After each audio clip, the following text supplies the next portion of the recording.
What is love? Love is like a rosary, but full of mystery.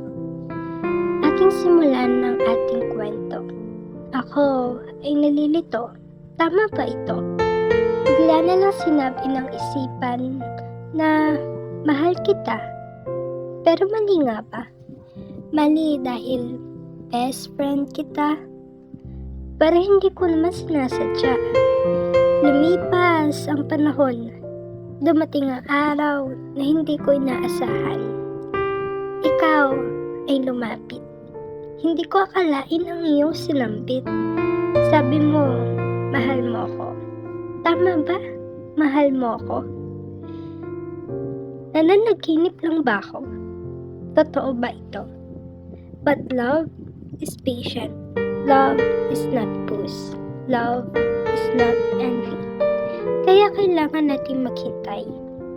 Lumipas ang ilang buwan, dumating din ang panahong para sa ating dalawa. Tayo ay pinag-isa. Sa pagsasama nating dalawa, mas pinili natin maging masaya. Awayan ay iniwasan, sakitan ay iniwasan, pero hindi pa din naiwasan. Love is ups and down. Pagsubok ay dumating sa ating dalawa. Ligaya ay panandaliang nawala. Ngiti ay nawala sa ating mukha. Sinubukan kong ayusin. Sinubukan kitang ipaglaban. Sinubukan kong isalba ang ating relasyon. Sinubukan kong hanapin ang solusyon. Pero hindi ko nagawa. Hindi ko naisalba. Kailangan ni isang tabi ang ating relasyon. Pero hindi ito ang huling pagkakataon na tayo'y magsasama. Nang muli tayong pinagtagpo, ikaw ay nangako at ako ay nangako. Maghihintay uli ng tamang panahon hanggang panahon ay umayon. Habang tumatagal, ako'y naguguluhan. Laging pumapasok sa aking isipan. Ano nga ba tayo? Parang tayo. Pero di yan ang sagot ng isipang magulo. Parang walang nagbago. O sadyang sweet lang tayo sa isa't isa.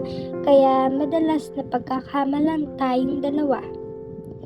Pero sana nga, tama sila. Basta, pangahawakan ko ang ating pangako.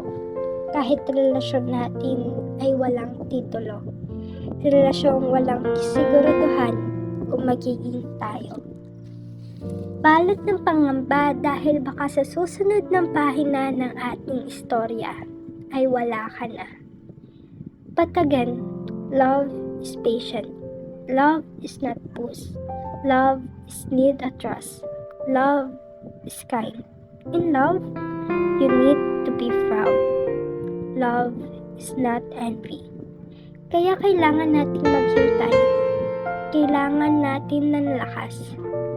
Dahil hindi lahat ng istorya ay malungkot ang wakas.